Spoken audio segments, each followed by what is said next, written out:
Hey folks, happy Friday. Welcome back again for another fantastic week of music.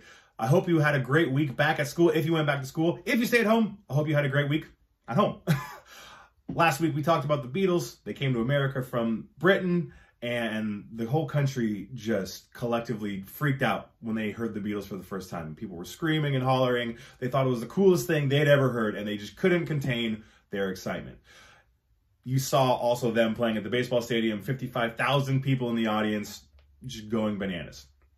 After that concert at Shea Stadium in New York, the Beatles all looked around at each other and they said, why are we doing this? Why are we still playing concerts to people who aren't listening to our music? People are just screaming the entire time. The Beatles were actually saying they couldn't hear themselves. If you actually look back at that clip, and they're, getting ready to play, and they're all kind of testing their guitars and their microphones, they're like screaming at each other because they can't hear each other. And so they were like, we should not do this anymore. We shouldn't play concerts anymore. We should just record music.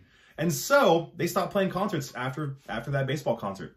So what they did later in their career is they made music that was very difficult to recreate live. So they would do things like have a bunch of different keyboard instruments like pianos and whatnot, which are very hard to move around.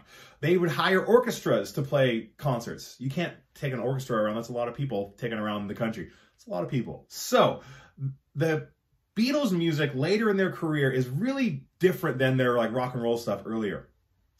As the Beatles were kind of ending their career as a band, they decided we should play one more show. And so what they did is they actually took all their gear to the top of their recording studio in downtown London, and they played a concert on the rooftop of this like 3-story tall building in downtown London. And so that's the video that you will see today. It's a song called Don't Let Me Down.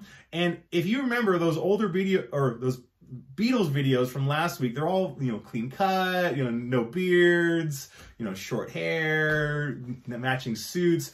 They're all pretty shaggy in this video. They all have some kind of facial hair and shaggy hair, and they look very different. They've definitely grown up as a band. And so enjoy the Beatles' last ever concert. This is a song called Don't Let Me Down.